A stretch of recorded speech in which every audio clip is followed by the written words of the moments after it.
Please could we recite collectively Umm Yajib for a mu'min who is severely ill in Vancouver and Kule Mariz as well. Bismillahir Rahmanir Rahim. Umm Yujibul Mustarriza Zaw Yahshifusu. أَمَّ يُجِيبُ الْمُضْطَرَّ إِذَا دَعَاهُ وَيَكْشِفُ السُّوءَ أَمَّ يُجِيبُ الْمُضْطَرَّ إِذَا دَعَاهُ وَيَكْشِفُ السُّوءَ اللهم صل على محمد وآل محمد وعجل فرجهم. Please could we recite Surah Fatiha for the following marhumeens. Marhuma Fatima by Nur Ali Rashid, who was buried in Dar es Salaam today. Marhuma Roshan by Hussein Danji. Marhuma Nasima by Taki. Marhum Asghar Ali Padani and family. Marhuma Sakina Muhammad Ahmed. Marhuma Zainab binte Muhammad Ali Ladak. Marhuma Hamida by binte Ahmed Nanji. Marhum Asghar Ali ibn Yusuf Ali, and Kulle marhumeens. Surah Fatiha.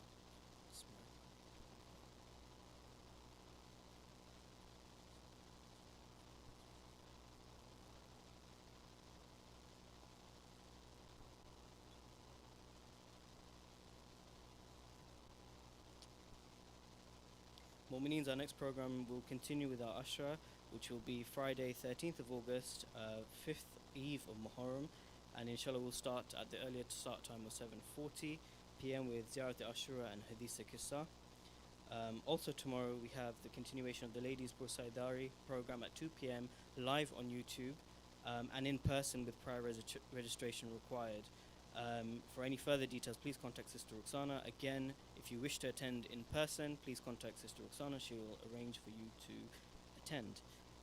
Also, very importantly, on Hazrat Abbas alayhi salam's day, Allahumma salli ala Muhammad wa ala Muhammad wa ajil farjahum, Tuesday 17th of August, there will be a program. Azakane Baneen will be hosting open ziyarat and hazir niyaz between the hours of 4 p.m. and 5 p.m. So for further details, please contact Ruxana for that specific day. So Tuesday 17th, which is Hazrat Abbas alayhi salam's day, between 4 and 5 p.m. Please, if you wish to attend, contact Sister Ruxana Hashim for further details.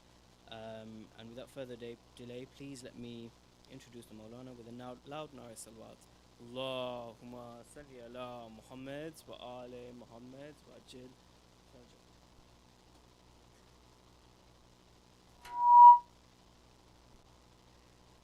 أعوذ بالله من الشيطان الرجيم بسم الله الرحمن الرحيم الحمد لله رب العالمين وصلى الله على سيد الأنبياء والمرسلين سيدنا ونبينا وحبيب قلوبنا وطبيب نفوسنا وشفيع ذنوبنا أبي القاسم محمد. اللهم صل على محمد وآل محمد وعلى آله الطيبين الطاهرين المعصومين المظلومين المنتجبين المكرمين الذين أذهب الله عنهم الرجس وطهرهم تطهيرا. اللهم صل على محمد وآل محمد. لا سيما إمام المنتظر والحجة الثاني عشر، اللهم عجل فرجه وسهل مخرجه. السلام على الحسين وعلى علي بن الحسين وعلى أولاد الحسين وعلى أصحاب الحسين ورحمة الله وبركاته، واللعنة الدائمة الباقية على أعدائهم أجمعين منذ عداوتهم إلى قيام يوم الدين. أما بعد، فقد قال رسول الله صلى الله عليه وآله وسلم: المهدي من ولدي تكون له غيبة وحيرة تضل فيه الأمم. صدق رسول اللہ صلی اللہ علیہ وآلہ وسلم. صلوات بر محمد و آل محمد. اللہم صلی علی.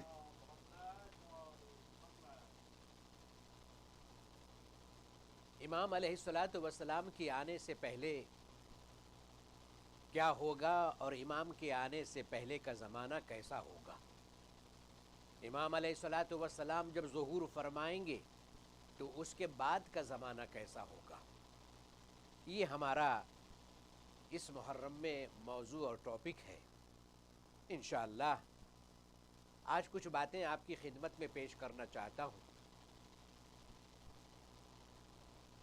بہت سے ائمہ علیہم السلام نے اپنی زندگی میں اور خود رسول اللہ صلی اللہ علیہ وآلہ وسلم نے اپنی حدیثوں میں امام علیہ السلام کا انٹروڈکشن کرایا ہے. اور امام علیہ السلام کا جو غیبت کا زمانہ ہے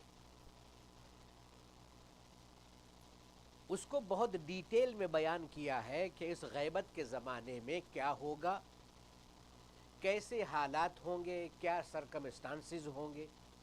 یہ ساری ڈیٹیل جو ہے خود رسول اللہ نے اور ائمہ علیہ السلام نے بیان فرمائی ہے.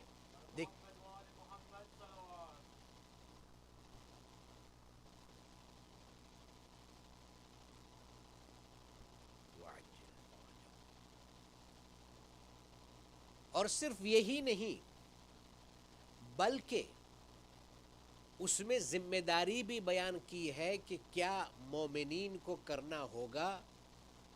وہ لوگ کہ جو اللہ میں نہیں مانتے ہیں ان کی حالت کیا ہوگی، وہ کہ جو اللہ میں مانتے ہیں ان کی حالت کیا ہوگی. بہت ہی مشہور حدیث ہے جس میں رسول اللہ صلی اللہ علیہ وآلہ وسلم نے فرمایا ہے کہ المہدی من ولدی، مہدی جو ہیں وہ میری پروجنی سے ہوں گے. جو میری نسل ہے، جو میری ذریت ہے، اس میں امام مہدی علیہ السلام ہوں گے. اور اس کے بعد میں آپ نے فرمایا کہ مہدی جو میری نسل سے ہوں گے، میری ذریت میں ہوں گے، وہ دنیا میں آئیں گے، وہ دنیا میں پیدا ہوں گے، لیکن ان کی جو ہے وہ غیبت ہوگی. یعنی وہ اپنے فالوورز سے، اپنے چاہنے والوں سے دور رہیں گے. لوگ انہیں دیکھیں گے لیکن پہچان نہیں سکیں گے. ڈائریکٹلی ان کا کسی کے ساتھ میں جو ہے وہ کنیکشن نہیں ہوگا. یعنی اوکلٹیشن، یعنی غیبت کا زمانہ ہوگا. آپ نے فرمایا تکون لہو غیبت وحیرت، مہدی جو ہیں ان کی غیبت ہوگی، اور جب ان کی غیبت ہوگی تو اس میں حیرت ہوگی، یعنی کنفیوژن ہوگا. لوگ جو ہیں ان کی غیبت کی وجہ سے کتنے بھی ایسے لوگ ہوں گے جو دین کو چھوڑ دیں گے،